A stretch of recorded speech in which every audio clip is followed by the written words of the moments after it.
Prasad sir, చెప్పమా. జాగ్రఫీలో గోల్డిలాక్స్ zone అంటే ఏంటి sir? Okay, మంచి ప్రశ్న.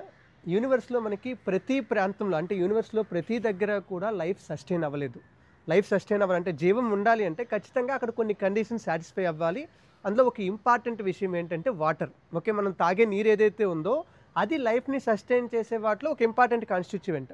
అయితే ఈ యూనివర్స్లో మనకి టెంపరేచర్లు అన్ని దగ్గర ఒకలా ఉండకపోవడం వలన ఒకవేళ వాటర్ యూనివర్స్లో ఉన్నా కూడా ఎక్కువ టెంపరేచర్లో అయితే వేపర్ లాగా మారిపోయి గ్యాసియస్ స్టేట్లోకి వెళ్ళిపోయింది. తక్కువ టెంపరేచర్లో అయిపోతే గడ్డ కట్టేసి ఐస్ లాగా మారిపోయింది. ఏది కూడా మనకి తాగడానికి కానీ లైఫ్ సస్టైన్ అవ్వడానికి కానీ పనికిరాదు.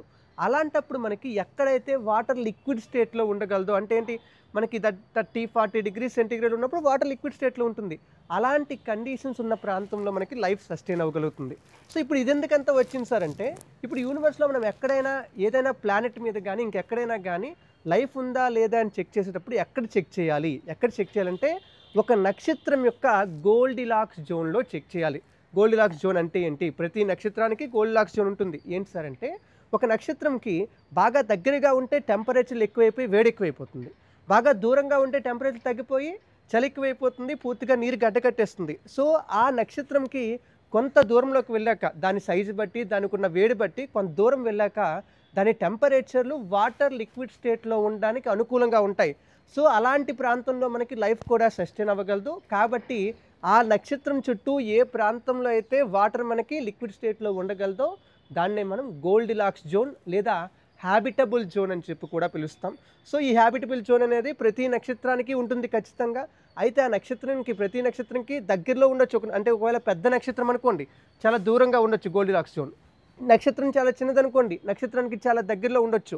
సో ఒకవేళ ఆ ప్లేస్లో ఏదైనా ప్లానెట్ ఉంటే ఆ ఎక్సో ప్లానెట్ మీద ఖచ్చితంగా లైఫ్ ఉండే అవకాశం ఉంది అని చెప్పి సైంటిస్టులు రీసెర్చ్ చేస్తూ ఉన్నారు.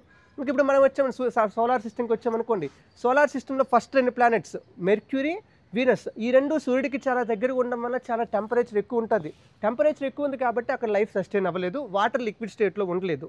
పోనీ మార్స్, జూపిటర్ ఇవన్నీ వెళ్ళిపోయామనుకోండి, టెంపరేచర్ బాగా తగ్గిపోయేది, కోల్డ్గా అయిపోవడం వల్ల వాటర్ లిక్విడ్ స్టేట్లో ఉండలేదు, లైఫ్ సస్టైన్ అవ్వలేదు. సో ఆ జోన్లో సన్నకి ఆ జోన్లో గోల్డిలాక్స్ జోన్లో ఉన్న గ్రహం అంటే మనకి ఖచ్చితంగా ఎర్తే. సో ఆ ఎర్త్ మీద మనం ఇప్పుడు లైఫ్ సస్టైన్ అవుతుంది. కేవలం గోల్డిలాక్స్ జోన్లో ఉన్నంత మాత్రం లైఫ్ ఉంటుందా?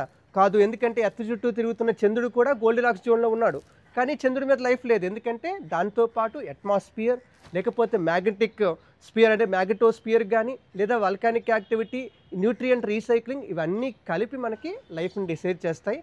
అందులో ఒక ఇంపార్టెంట్ ఫ్యాక్టర్ మాత్రం గోల్డిలాక్స్ జోన్. Thank you sir.